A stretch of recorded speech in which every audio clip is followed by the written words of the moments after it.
this is not like positive thinking bullshit. It's about what actually changes biochemistry and what will get you to wire and fire a new set of patterns that are more elegant, more rewarding, more impactful than the ones that society will condition you to do if you let it. In America, many of you, there's 70 countries here, but in America, a lot of people see individuals that come from Asia as being superior in science and math. And there's a different mindset in those countries about science and math. And when those people come here, they work incredibly hard, they're incredibly focused, they believe, and the belief structure is they do really well if you're Asian.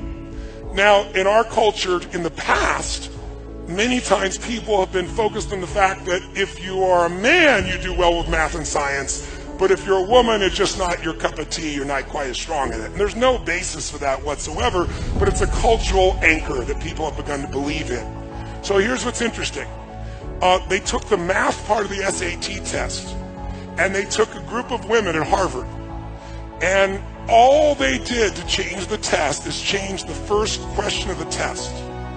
On half the test, they said, "What's your gender?"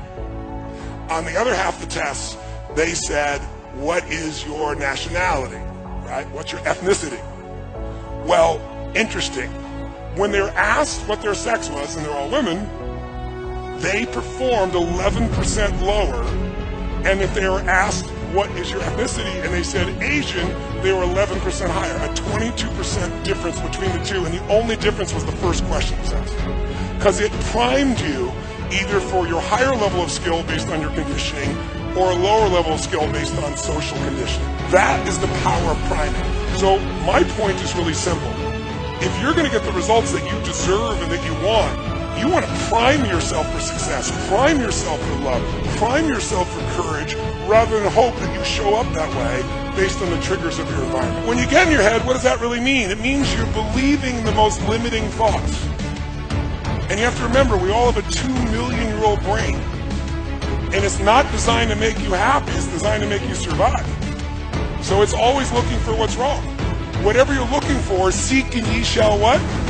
Find. And one of the biggest things that messes us up is expectation. Trade your expectations for appreciation, and your whole life changes. Because when you're expecting things and it doesn't happen, you get upset. What if you lived your life and you made a decision?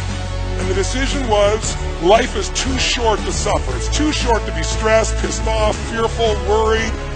But our minds, our survival software, is always looking for what's wrong. Our job is to create the happiness. And the only way you do that is you draw a line in the sand and say, I'm not going to suffer. I'm going to be honest. If I start to feel that stress, I'm going to breathe, and I'm going to realize we're the only creatures on the planet that can think a thought and become angry. Think a thought and become playful. Think a thought and be worried. Think a thought and feel love.